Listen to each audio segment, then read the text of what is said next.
I'm Michael from FactBird, and today I'm going to be talking about production monitoring and our OEE monitoring.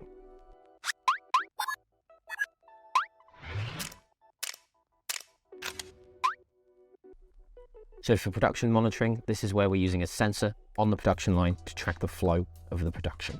And you can see here, we can see when is production starting, when is production down, and how much are we producing throughout the day. We get this live flow graph showing us exactly how much the line is producing and how it's performing in real time.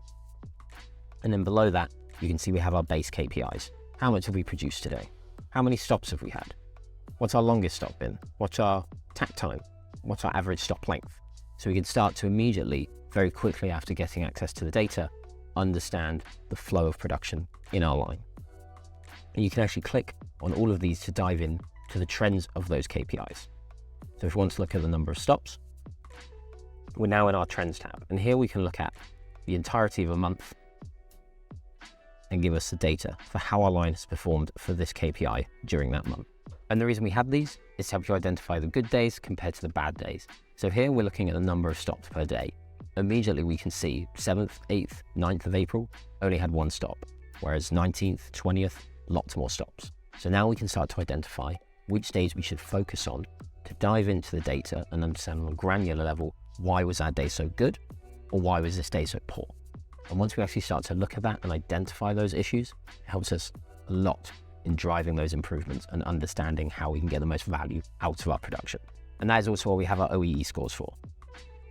So we have categorized our OEE, and the reason we have 4 is to help you dive down to a more granular level to understand exactly where you can get the most improvements and where your production is losing the most value.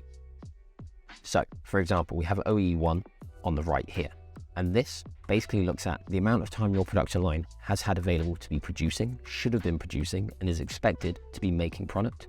What percentage of that time has actually done that? So that only looks at unplanned downtime, speed loss, and scrap.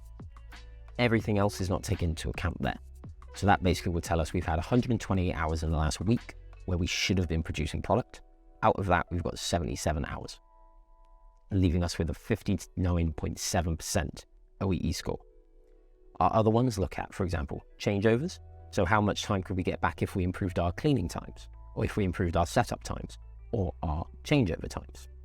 It looks at our grey stops. So that could be planned meetings, planned maintenance, training, things like this. So we can understand actually, if we can reduce those, we can also get X amount of value back in our production.